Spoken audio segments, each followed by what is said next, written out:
പിതാവിൻ്റെയും പുത്രൻ്റെയും പരിശുദ്ധാത്മാവിൻ്റെയും നാമത്തിൽ ആമേൻ. കർത്താവും ദൈവവുമായ യേശു ക്രിസ്തുവേ, മാർത്തോമാ ശ്ലീഹ അവിടുത്തെ തിരുമുഖം ദർശിച്ചപ്പോൾ എൻ്റെ കർത്താവേ, എൻ്റെ ദൈവമേ എന്ന് ഏറ്റുപറഞ്ഞ് അങ്ങേ ആരാധിച്ച നിമിഷങ്ങൾ ഞങ്ങൾ ഓർക്കുന്നു. ദിവ്യനാഥ യേശുവേ, അവിടുന്ന് ഞങ്ങളുടെ പക്കലേക്ക് കടന്നു വരണമേ. മാറാനാഥ കർത്താവേ, വേഗം വരണമേ. ദൈവമേ, അങ്ങ് ഞങ്ങളുടെ പക്കലേക്ക് വേഗം എഴുന്നള്ളി വരണമേ. അവിടുത്തെ തിരുസാന്നിധ്യം നൽകി ഞങ്ങളുടെ അന്തരംഗങ്ങളെ വിശുദ്ധീകരിക്കുകയും ഏകീകരിക്കുകയും ചെയ്യണമേ. തിബേരീസ് കടൽ തീരത്തേക്ക് കടന്നു വന്ന കർത്താവെ, ഞങ്ങളങ്ങയെ സ്തുതിക്കുന്നു. തിബേരീസ് കടൽ തീരത്ത് ജീവിതയാത്രയിൽ എല്ലാം നഷ്ടപ്പെട്ടു എന്ന് വിചാരിച്ചു പോയ അപ്പസ്തോലന്മാരുടെ പക്കലേക്ക് കുഞ്ഞുങ്ങളെ, നിങ്ങൾക്ക് വല്ലതും കിട്ടിയോ എന്ന് ചോദിച്ചുകൊണ്ടാണല്ലോ അങ്ങ് കടന്നു വരുന്നത്. വശം മാറ്റി വലയെറിയുവാൻ അവരെ പ്രചോദിപ്പിക്കുകയും അവർ വലയെറിഞ്ഞ് മീൻ പിടിച്ചു വരുമ്പോൾ കുഞ്ഞുങ്ങളെ വന്ന് പ്രാതൽ കഴിക്കുവിൻ എന്ന് പറഞ്ഞുകൊണ്ട് അവർക്ക് പ്രാതൽ വിളമ്പുന്ന ഈശോയെ, അവിടുത്തെ ഞങ്ങൾ ആരാധിക്കുന്നു, സ്നേഹിക്കുന്നു. ദൈവപുത്രനായ മിശിഹായെ, അവിടുത്തെ തിരുസാന്നിധ്യം കൊണ്ട് ഞങ്ങളെയും ഞങ്ങളുടെ കുടുംബങ്ങളെയും നിറയ്ക്കണമേ. ഞങ്ങളുടെയും ജീവിതത്തിൻ്റെ വിശപ്പും ദാഹവും അങ്ങ് തിരിച്ചറിയണമേ. ഞങ്ങളുടെ അധ്വാനത്തിൻ്റെ വ്യർത്ഥതകൾ അങ്ങ് തിരിച്ചറിയണമേ. ഞങ്ങളുടെ ജീവിതയാത്രയിൽ ഞങ്ങൾ പല മേഖലകളിൽ തകർന്നവരും തളർന്നവരും പരാജിതരുമായി തീർന്നിരിക്കുന്നു. ദൈവമേ, ഞങ്ങൾ പലവിധ കാരണങ്ങളാൽ ദുഃഖിതരും നിരാശരുമായി ഭവിക്കുന്നു. അവിടുന്ന് ഞങ്ങളുടെ പക്കലേക്ക് ഇറങ്ങി വരണമേ. പെറ്റമ്മയേക്കാൾ അധികമായി ഞാൻ നിങ്ങളെ സ്നേഹിക്കുന്നു. ഒരു നാളും നിങ്ങളെ ഞാൻ കൈവിടില്ല, മറക്കില്ല എന്നല്ലച്ചിത ദൈവമേ, കുഞ്ഞുങ്ങളെ എന്ന് വിളിച്ചുകൊണ്ട് അങ്ങ് ഞങ്ങളുടെ പക്കലേക്ക് കടന്നു വന്നാലും ഞങ്ങളെ അങ്ങ് പ്രായപൂർത്തിയായവരെ കാണരുതേ. കുഞ്ഞുങ്ങളായ ശിശുക്കളായി കണ്ടുകൊണ്ട് ഞങ്ങളുടെ ജീവിതത്തെ അങ്ങ് സംരക്ഷിക്കുകയും പരിപാലിക്കുകയും ഞങ്ങളെ നയിക്കുകയും നടത്തുകയും പ്രകാശിപ്പിക്കുകയും ചെയ്യണമേ. കർത്താവെ, ഞങ്ങളിൽ കനിയണമേ. കർത്താവെ, ലോകം മുഴുവൻ്റെ മേലും കരുണ വർഷിക്കണമേ. കർത്താവെ, ലോകം മുഴുവനുള്ള നൊമ്പരപ്പെട്ട ഹൃദയങ്ങളെ, വൃണതമായ ഹൃദയങ്ങളെ അവിടുത്തെ തിരുരക്തത്താൽ കഴുകി വിശുദ്ധീകരിക്കണമേ. തിരുരക്തത്താൽ ശക്തീകരിക്കണമേ. ഓ ദൈവമേ, കർത്താവെ, ഞങ്ങൾ ആരുടെ പക്കൽ പോകും? നിത്യജീവൻ്റെ വചനം നിൻ്റെ പക്കലുണ്ടല്ലോ. നീയാവുന്ന ദൈവത്തിൻ്റെ പരിശുദ്ധത്തിൽ നിന്ന് അറിയുകയും ഞങ്ങൾ വിശ്വസിക്കുകയും ആരാധിക്കുകയും ചെയ്യുന്നു. സ്വർഗം കർത്താവെ ഞങ്ങൾക്കായി തുറക്കണമേ. അനുഗ്രഹ നീർച്ചാൽ ഒഴുക്കണമേ. അഭിഷേകാഗ്നിയാൽ ഞങ്ങളെ നിറയ്ക്കണമേ. ദിവ്യപ്രകാശത്താൽ ഞങ്ങളെ ജ്വലിപ്പിക്കണമേ. ഓ ദൈവമേ, ഇസ്രായേലിൻ്റെ ദൈവമേ, ഞങ്ങളുടെ കർത്താവേ, ഞങ്ങളുടെ നാഥനെ, ഞങ്ങളുടെ വഴിയും സത്യവും ജീവനുമായവനെ, പച്ചയായ പുൽത്തകിടിയിലേക്ക് ഞങ്ങളെ നയിച്ചാലും പ്രശാന്തമായ ജലാശയത്തിലേക്ക് ഞങ്ങളെ നയിച്ചാലും ഉത്കൃഷ്ടമായ ജീവിതത്തിലേക്ക് ഞങ്ങളെ ഉണർത്തിയാലും ദൈവമേ, അവിടത്തേക്ക് സ്തുതിയുണ്ടായിരിക്കട്ടെ. കർത്താവെ, അവിടത്തേക്ക് മഹത്വമുണ്ടായിരിക്കട്ടെ. പരിശുദ്ധനായവനെ, അവിടത്തേക്ക് എന്നും സ്തുതിയും ആരാധനയും സ്തോത്രവും ഉണ്ടായിരിക്കട്ടെ. ആമേൻ. ഗബ്രായർക്ക് എഴുതിയ ലേഖനം അധ്യായം 9 തിരുവചനം 16 മുതൽ. മരണപത്രത്തിൻ്റെ കാര്യത്തിൽ അത് എഴുതിയവൻ്റെ മരണം സ്ഥിരീകരിക്കപ്പെടണം. മരണപത്രം സാധൂകരിക്കപ്പെടുന്നത് മരണശേഷം മാത്രമാണ്. അതുണ്ടാക്കിയവൻ ജീവിച്ചിരിക്കെ അതിന് ഒരു സാധുതയും ഇല്ലല്ലോ. അതിനാൽ രക്തം കൂടാതെയല്ല ആദ്യത്തെ ഉടമ്പടിയും ഉറപ്പിക്കപ്പെട്ടത്.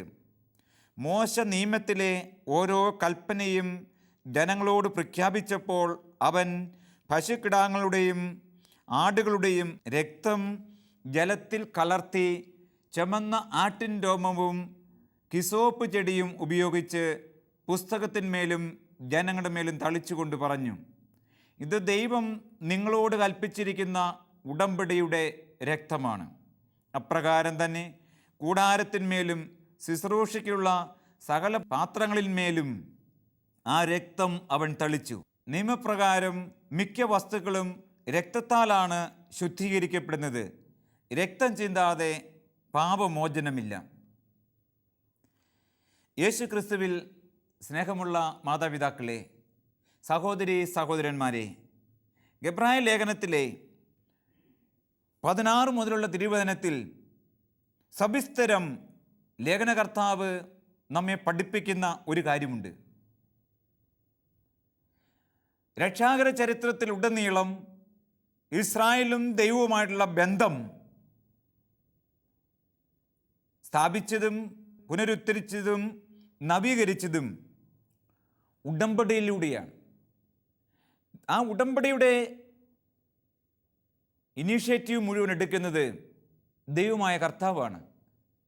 അതിനുവേണ്ട പശ്ചാത്തലം ഒരുക്കുന്നതും ഉടമ്പടിയുടെ ഗ്രന്ഥങ്ങൾ, ഉടമ്പടിയുടെ വാക്യങ്ങൾ എഴുതുന്നതും കൽപ്പനകൾ നൽകുന്നതും ഒക്കെ യഹോവയാണ്. പക്ഷേ ആ ഉടമ്പടിയുടെ തുല്യ പങ്കാളിയായിട്ട് ദൈവം ഇസ്രായേൽ ജനത്തെ കാണുന്നു. മോശയിലൂടെ ആ ഉടമ്പടി മുദ്ര വയ്ക്കുവാൻ ദൈവം ആഗ്രഹിക്കുന്നു. നാം ചരിത്രത്തിലേക്ക് കടന്നു കഴിഞ്ഞാൽ പുരാതന ഗ്രീക്ക് സംസ്കാരത്തിലും യഹൂദ പാരമ്പര്യത്തിലും ഒക്കെയുള്ള ഒരു പ്രത്യേകത എന്ന് പറയുന്നത് എഗ്രിമെൻ്റ്, ഉടമ്പടി ഒപ്പുവെക്കുന്നത്, ഉടമ്പടി നിയമാനുസൃതമായി തീരുന്നത് ഈ എഴുതിയ പലകത്തിന്മേൽ, മുദ്ര വെച്ച ആ പലകത്തിന്മേൽ ബലിവസ്തുക്കളുടെ, ബലിയാടിൻ്റെ രക്തം തളിക്കുമ്പോഴാണ്. രക്തം തളിക്കാതെ ഒരു ഉടമ്പടിയെക്കുറിച്ച് ഇസ്രായേൽക്കാരുടെ ഇടയിൽ ചിന്തിക്കാൻ പോലും പറ്റില്ല. ഏൻഷ്യൻ്റ് നിയർ ഈസ്റ്റേൺ കൾച്ചറിലും അത് തന്നെ നമുക്ക് കാണാൻ പറ്റും. ഉടമ്പടിയാകുന്നത് ബലി അർപ്പണത്തിലൂടെ ആണ്. ബലിയർപ്പണത്തിലൂടെ എന്ന് പറയുമ്പോഴും ആ ബലിയർപ്പണത്തിൽ കൊല്ലുന്ന മൃഗത്തിൻ്റെ രക്തം ഈ ഉടമ്പടിയുടെ വക്താക്കളുടെ മേലും ഉടമ്പടിയുടെ പലകത്തിന്മേലും തളിക്കുമ്പോഴാണ് ഉടമ്പടിയാകുകയുള്ളൂ, ബന്ധങ്ങൾ സുദൃഢമാവുകയുള്ളൂ. അതാണ് ചരിത്ര പശ്ചാത്തലം. ഇവിടെ നാം ചിന്തിച്ചു കഴിഞ്ഞാൽ മത്തായിയുടെ സുവിശേഷം 26-ാം അധ്യായത്തിലും ലൂക്കാ സുവിശേഷം 22-ാം അധ്യായത്തിലും മർക്കോസിൻ്റെ സുവിശേഷം 14-ാം അധ്യായത്തിലും ഒക്കെ, അതുപോലെ 1 കൊറിന്ത്യസ് 11-ാം അധ്യായം 17 മുതലുള്ള വചനത്തിലൂടെ കടന്നു പോകുമ്പോഴും ഈശോ മിശിഹ ഒരു ഉടമ്പടിയുടെ വക്താവാണെന്ന് വ്യക്തമാക്കുകയാണ്. ഈശോ ആ ഉടമ്പടി സ്ഥാപിക്കുന്നത് പുതിയ നിയമത്തിലെ പുതിയ ഇസ്രായേലിന് വേണ്ടിയാണ്. ഈശോ പറയുകയാണ്, ഇതെൻ്റെ ശരീരമാകുന്നു, നിങ്ങൾ വാങ്ങി ഭക്ഷിക്കുവിൻ. ഇതെൻ്റെ രക്തമാകുന്നു, വാങ്ങി കുടിക്കുവിൻ. നവീനവും സനാതനവുമായ പുതിയ ഉടമ്പടിയുടെ രക്തം, ഉടമ്പടിയെ മുദ്രവയ്ക്കുന്ന രക്തം. അപ്പോൾ ഈ പുതിയ ഉടമ്പടിക്ക് രക്തം തളിക്കുന്നതിൻ്റെ പ്രത്യേകതയുണ്ട്. രക്തമില്ലാതെ ഉടമ്പടിയില്ല. പക്ഷേ ഈശോ മിശിഹ സ്ഥാപിച്ച ഉടമ്പടി മുദ്ര വയ്ക്കുന്നത്, സാധൂകരിക്കുന്നത് കുഞ്ഞാടുകളുടെ രക്തം കൊന്നല്ല, കുഞ്ഞാടുകളെ കൊന്ന് രക്തം തളിച്ചല്ല, മറിച്ച് തൻ്റെ തന്നെ ശരീരം മുറിച്ച് രക്തം ചിന്തിക്കൊണ്ടാണ്. അപ്പോൾ യേശുവിൻ്റെ രക്തത്തിൻ്റെ പ്രത്യേകത എന്തെന്ന് ചോദിച്ചാൽ അത് നമ്മുടെ അന്ധകരണത്തെ വിശുദ്ധീകരിക്കുന്ന രക്തമാണ് നാം കണ്ടു.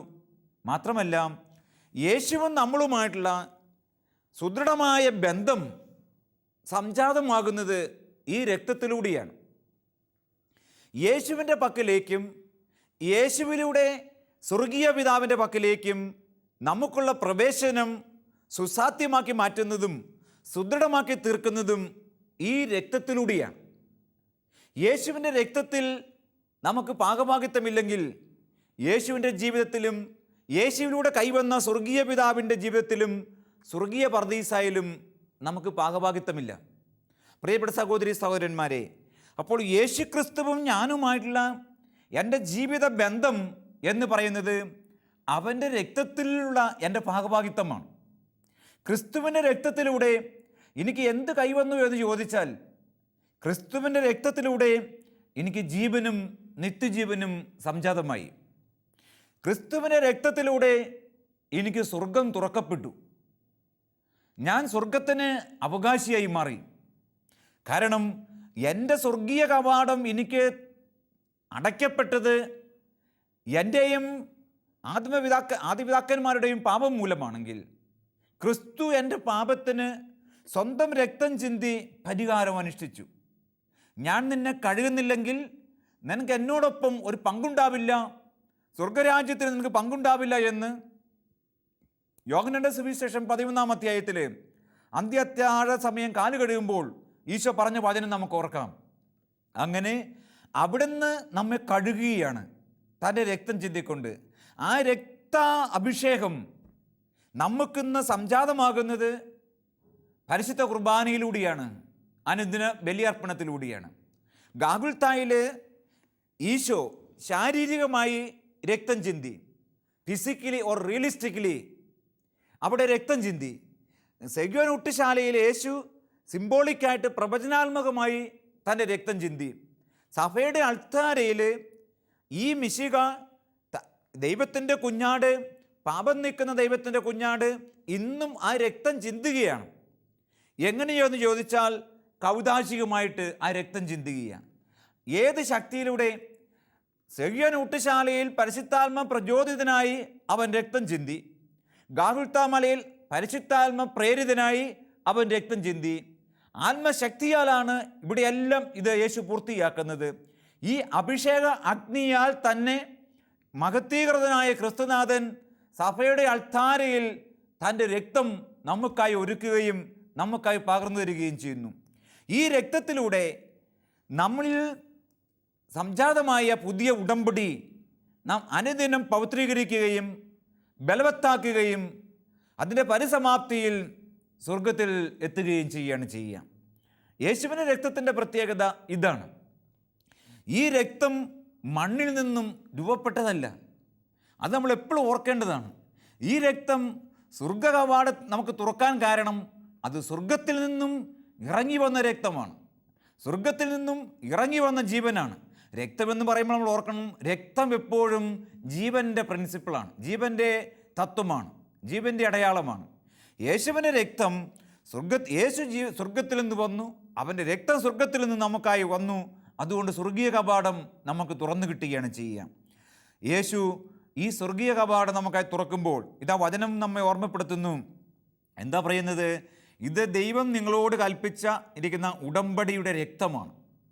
ഈ രക്തത്തിലൂടെ അപ്രകാരം തന്നെ കൂടാരത്തിന്മേലും ശുശ്രൂഷയ്ക്കുള്ള സകല പാത്രങ്ങളിന്മേലും ആ രക്തം അവൻ തളിച്ചു. ഇങ്ങനെ രക്തം തളിക്കാതെ പാപമോചനമില്ല, രക്തം തളിക്കാതെ ഉടമ്പടിയില്ല, രക്തം ഇല്ലാതെ ദൈവ ഐക്യമില്ല. ഇതാ യേശുവിൻ്റെ രക്തം. അതിനുശേഷം ഗ്രന്ഥകർത്താവ് പറയുകയാണ് 22-ാം വചനത്തിൽ, നിയമപ്രകാരം മിക്ക വസ്തുക്കളും രക്തത്താലാണ് ശുദ്ധീകരിക്കപ്പെടുന്നത്, രക്തം ചിന്താതെ പാപമോചനമില്ല. അപ്പോൾ യേശുക്രിസ്തുവിൻ്റെ രക്തത്തിലൂടെ നമുക്ക് എന്ത് കൈവന്നു എന്ന് ചോദിച്ചാൽ ശാശ്വതമായ പാപമോചനത്തിൻ്റെ കൃപ കൈവന്നു. Praise the Lord, hallelujah. യേശുവേ നന്ദി, യേശുവേ സ്തുതി, യേശുവേ മഹത്വം, യേശുവേ ആരാധന. ഞാൻ ഓർക്കുന്നുണ്ട് ഒരിക്കലും ഒരമ്മൂമ്മ തള്ള ഞങ്ങൾ വെറുതെ വിളിക്കുന്നതാണ്, അത്രയൊന്നും പ്രായമൊന്നുമില്ല. അത് ഇങ്ങനെ അല്പം കൂനി നടക്കുന്ന ഒരമ്മൂമ്മ തള്ളിയായിരുന്നു. ആ അമ്മൂമ്മയ്ക്ക് ചുമക്കാൻ പറ്റാത്ത ഭാരം തൻ്റെ മനസ്സിലുണ്ട്. അത് വാസ്തവത്തിൽ ഇങ്ങനെ ഇടയ്ക്ക് തളർന്നു പോകും, ഇടയ്ക്ക് കൂനി നടക്കും. ഇങ്ങനെ ആകെപ്പാടെ ഒരു അവസ്ഥയാണ് അതിൻ്റെ ശരീരത്തിൽ. എന്നും അതിന് ശരീരത്തിൽ രോഗപീഠകളാണ്. ഇങ്ങനെ അല്പം കുനിഞ്ഞ് ചില സമയത്ത് ഇങ്ങനെ വേച്ചും ഒക്കെ ആയിട്ട് നടക്കുന്നൊരു അമ്മൂമ്മ. ഈ അമ്മൂമ്മ വാസ്തവത്തിൽ ധ്യാനത്തിന് വരുമ്പോൾ, പ്രിയപ്പെട്ട സഹോദരങ്ങളെ, അന്നത്തെ ധ്യാനത്തിൻ്റെ ഒരു ടോക്ക് എന്ന് പറയുന്നത് ഈശോ മിശിഹായുടെ രക്തം നിങ്ങളെ സകല ബന്ധനത്തിൽ നിന്നും മോചിപ്പിക്കുമെന്നും നിങ്ങൾക്ക് ജീവനും ഉണർവും ഉശിരും നൽകുമെന്നും ഉള്ള വചനത്തിലൂടെയുള്ള ടോക്കായിരുന്നു. ഈ അമ്മൂമ്മ ഈ ധ്യാന സമയത്ത് ഒത്തിരിയേറെ ആളുകൾ ധ്യാനിച്ചിരിക്കുന്ന ഈ കൺവെൻഷൻ സമയത്ത് ഉറക്കെ വിളിച്ചു പറഞ്ഞു, ഈശോയെ എൻ്റെയും ഈ കൂനും വൈകല്യങ്ങൾ, അമ്മ ഉപയോഗിച്ച വാക്ക് വേറെയാ, വൈകല്യങ്ങളെല്ലാം രക്തം കൊണ്ട് മാറ്റിത്തരണമേ എന്ന് പ്രാർത്ഥിച്ചു. Praise the Lord. നിൻ്റെ രക്തം കൊണ്ട് എൻ്റെ ശരീരത്തിൻ്റെ പീഡകളെല്ലാം മാറ്റിത്തരണമേ. ഈ അമ്മൂമ്മ വാസ്തവത്തിൽ തളർന്നു പോയത് രോഗം കൊണ്ടെന്നതിലുപരി മനസ്സിൻ്റെ വ്യാധി കൊണ്ടും ആദി കൊണ്ടുമായിരുന്നു. ഈ അമ്മൂമ്മയ്ക്ക് വല്ലാത്ത ഭയപ്പാട് ഉത്കണ്ഠയും ഉണ്ടായിരുന്നു കിടക്കുന്ന വീടിനെക്കുറിച്ച്. ആ ചുറ്റുപാടുകളിലെല്ലാം ഒത്തിരി ചാത്തൻ മഠങ്ങളും ചാത്തൻ സേവകളും ഒക്കെ നടക്കുന്ന സ്ഥലങ്ങളായിരുന്നു. ഒത്തിരി മന്ത്രവും തന്ത്രവും ഒക്കെ ആയിട്ട് കഴിയുന്നതായിരുന്നു. അതുകൊണ്ട് ഈ അമ്മൂമ്മയുടെ ഉള്ളിൽ മുഴുവൻ ഒരു ഈ ഭാഗം മന്ത്രങ്ങളെക്കുറിച്ചും പിശാചിനെക്കുറിച്ചും ഇതിലൂടെ ഉണ്ടാകുന്ന ഉപദ്രവങ്ങളെക്കുറിച്ചുള്ള ചിന്തകളൊക്കെയായിരുന്നു. ഈ അമ്മൂമ്മയാണ് വചനം കേട്ടുകൊണ്ടിരുന്നത്. ഏത്? യേശുവിൻ്റെ രക്തം നിന്റെ വീടിന് സംരക്ഷണമാണ്. യേശുവിൻ്റെ രക്തം നിന്റെ ജീവന് സംരക്ഷണമാണ്. യേശുവിൻ്റെ രക്തം നിന്റെ സിരകളിൽ ശക്തിയാണ്. യേശുവിൻ്റെ രക്തം നിന്റെ അന്തരാത്മാവിന് ധൈര്യം പകരുന്നതാണ്, ബലം പകരുന്നതാണ്. നിന്റെ എല്ലാ കെട്ടുകളും അടിച്ച് നിനക്ക് എന്നേക്കുമായിട്ട് പാപമോചനവും മുക്തിയും നൽകുന്നതാണ്. ഈ വചനങ്ങളെല്ലാം കേട്ടപ്പോൾ അതിനോട് ഉയർന്ന് ഞങ്ങൾ പറഞ്ഞു, യാക്കോബിന് ക്ഷുദ്രവിദ്യ ഫലിക്കുകയില്ല, ഇസ്രായേലിനെതിരെ മന്ത്രം ഫലിക്കുകയില്ല. യേശുവിൽ വിശ്വസിക്കുന്നവർക്ക് ക്ഷുദ്രവിദ്യ ഫലിക്കില്ല. ഏത് കൂടോത്രമാകട്ടെ മന്ത്രവാദമാകട്ടെ അത് ഏൽക്കുകയില്ല. വചനങ്ങൾ ഒന്നൊന്നായി ഞങ്ങൾ വ്യാഖ്യാനിച്ച് അവിടെ പ്രഘോഷിച്ചുകൊണ്ടിരുന്നു. ആ വചനങ്ങളെല്ലാം ഇങ്ങനെ കേട്ട് യേശുവിൽ വിശ്വസിച്ചാൽ നാം ഏറ്റു പറഞ്ഞാൽ ശക്തിപ്പെടും, യേശുവിൻ്റെ രക്തം നമുക്ക് മോചനം നൽകും, എന്നേക്കുമായിട്ടുള്ള വിടുതൽ തരും, അങ്ങനെയൊക്കെ പറഞ്ഞുകൊണ്ടിരുന്ന സുവിശേഷ പ്രഘോഷണ സമയത്താണ് ഈ അമ്മൂമ്മ ഈ വചനത്തിലെല്ലാം അങ്ങോട്ട് വിശ്വസിച്ചിട്ട് ഇതാ ആ രക്തസ്രാവക്കാരി ഒന്ന് തൊട്ടാൽ മതി, അവൻ്റെ വസ്ത്രത്തിൽ ഒന്ന് തൊട്ടാൽ മതി, ഞാൻ സുഖം പ്രാപിക്കുമെന്ന് വിചാരിച്ച് തൊട്ടപ്പോൾ അവൾ സുഖം പ്രാപിച്ചു.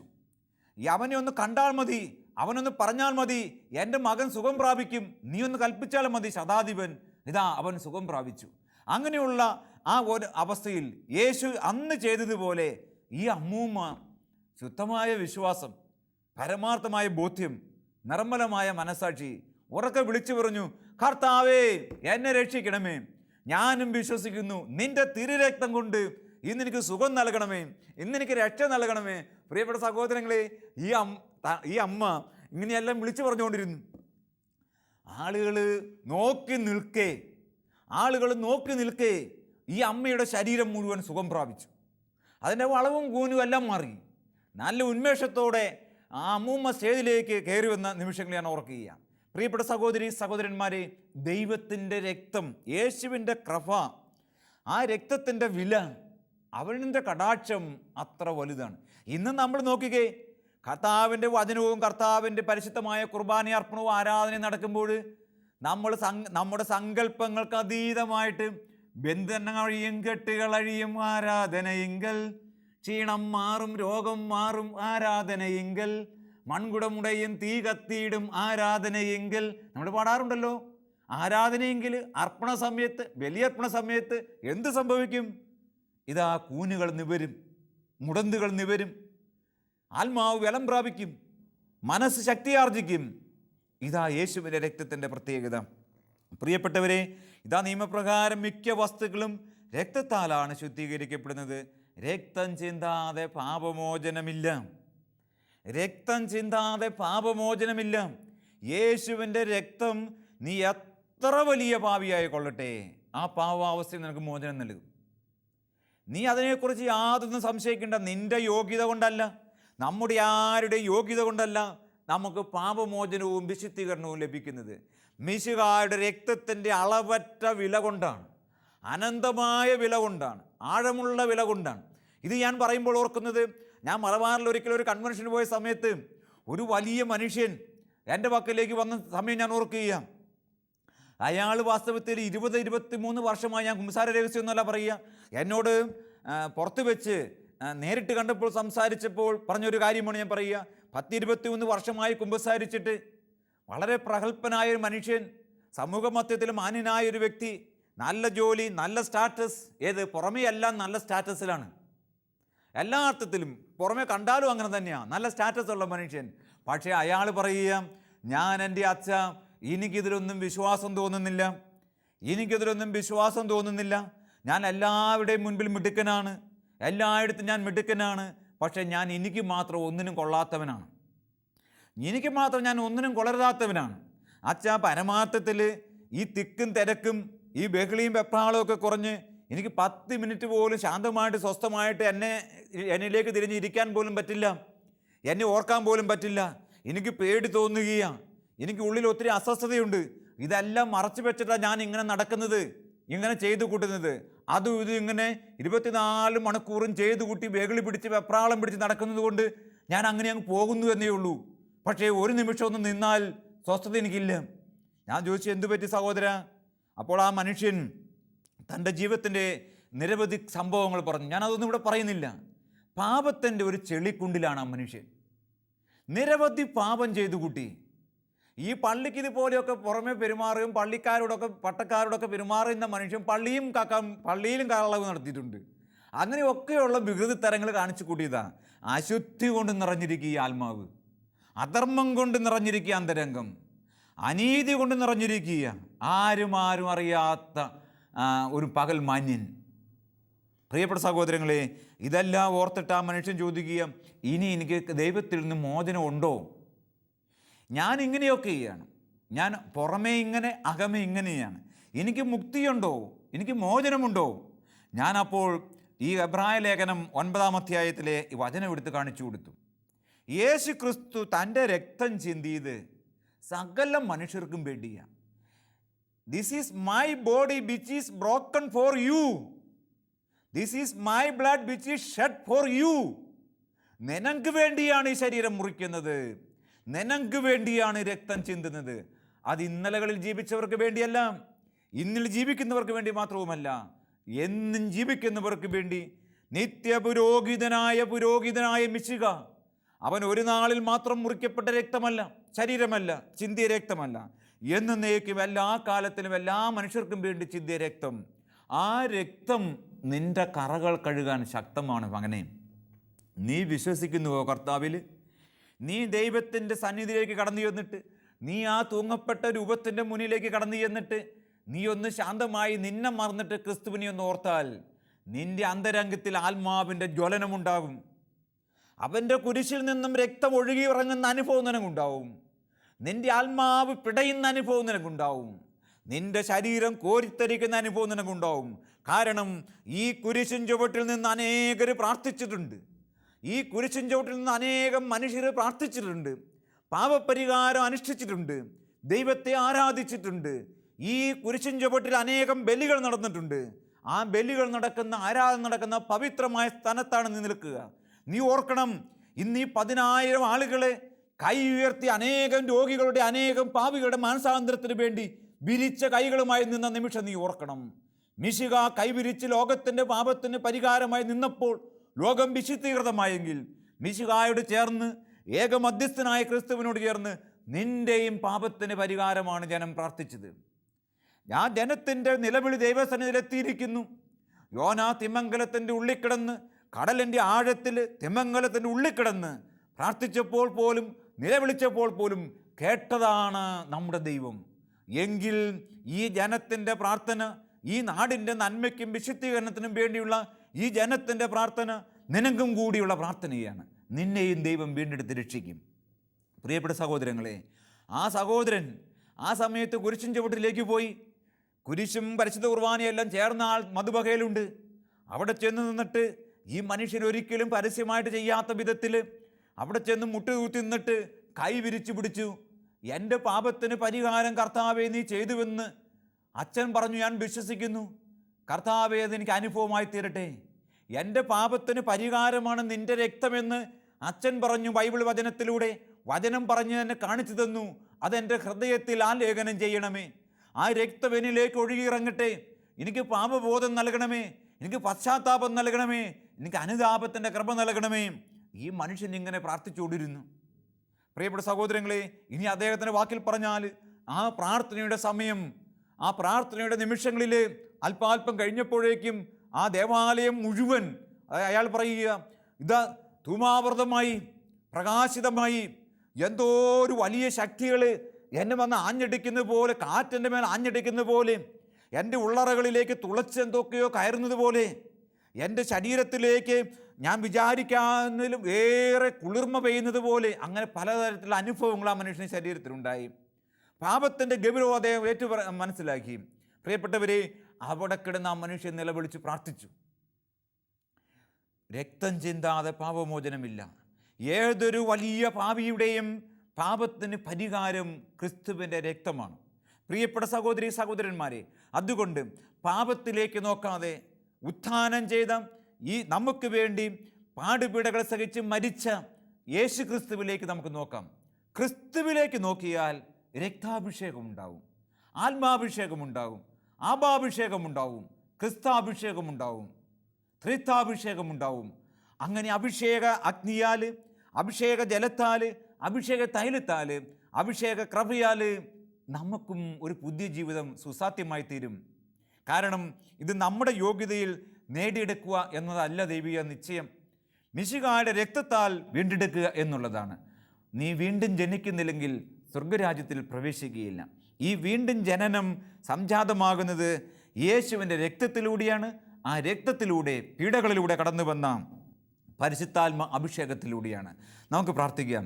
ദൈവമേ, തിരുസന്നിധിയിൽ ഞങ്ങൾ മുഴുവനായി സമർപ്പണം ചെയ്യുന്നു. ഞങ്ങൾ പാപികളാണ്, ഞങ്ങൾ രോഗികളാണ്, ഞങ്ങൾ ദുഃഖിതരാണ്, ഞങ്ങൾ കൂനി നടക്കുന്നവരാണ്, ഞങ്ങൾ പാപത്തിൻ്റെ ചുമടേറ്റ് നടക്കുന്നവരാണ്. കർത്താവെ, അധ്വാനിക്കുന്നവരും ഭാരം വഹിക്കുന്നവരുമായി നിങ്ങളെല്ലാവരും എൻ്റെ അടുക്കൽ വരുവിൻ, ഞാൻ നിങ്ങളെ ആശ്വസിപ്പിക്കാം എന്ന അവിടുത്തെ വചനം. കർത്താവെ, അങ്ങ് ഞങ്ങൾക്ക് നൽകുന്ന ആശ്വാസം അങ്ങയുടെ ജീവരക്തവും ജീവജലവും നൽകിക്കൊണ്ടാണല്ലോ. ആ രക്തം ഞങ്ങളുടെ കറകൾ കഴുകിക്കളയട്ടെ. രക്തം ചിന്താതെ പാപമോചനമില്ല, രക്തം ചിന്താതെ ഉടമ്പടിയില്ല, രക്തത്തിൻ്റെ സ്പർശനമേൽക്കാതെ തളിക്കലേൽക്കാതെ വിശുദ്ധീകരണമില്ല. കർത്താവെ, അങ്ങ് അരുളി ചെയ്ത വചനങ്ങൾ ഒന്നൊന്നായി ഞങ്ങൾ ഏറ്റുചൊല്ലി ആരാധിക്കുന്നു, വിശ്വസിച്ച് സ്തുതിക്കുന്നു, ഏറ്റുപറഞ്ഞ് മഹത്വപ്പെടുത്തുന്നു. ഈ കൃപകൾ ഞങ്ങളിൽ ഒഴുകട്ടെ, ഞങ്ങളുടെ കുടുംബങ്ങളിൽ നിറയട്ടെ. നിൻ്റെ വിശുദ്ധി, നിൻ്റെ പവിത്രമായ സാന്നിധ്യം ഞങ്ങളിൽ നിറയട്ടെ. നിൻ്റെ പാപമോചന കൃപ ഞങ്ങളുടെ അന്തരംഗത്തിൽ നിറയട്ടെ. നിൻ്റെ സാന്നിധ്യത്തിൻ്റെ സുദൃഢമായ സ്നേഹബന്ധത്തിൻ്റെ ശക്തി ഞങ്ങൾക്ക് അനുഭവപ്പെടട്ടെ. ഞങ്ങളുടെ സന്ധിബന്ധങ്ങളിലും മജ്ജയിലും മാംസത്തിലും നിൻ്റെ അഭിഷേകാഗ്നി, നിൻ്റെ അഭിഷേക തൈലം, നിൻ്റെ അഭിഷേക ജലം ഒഴുകിയിറങ്ങട്ടെ. കർത്താവേ, ഞങ്ങളങ്ങയെ സ്തുതിക്കുന്നു, ആരാധിക്കുന്നു, നന്ദി പറയുന്നു, മഹത്വപ്പെടുത്തുന്നു. അവിടത്തേക്കെന്നും സ്തോത്രമുണ്ടായിരിക്കട്ടെ. ആമേൻ.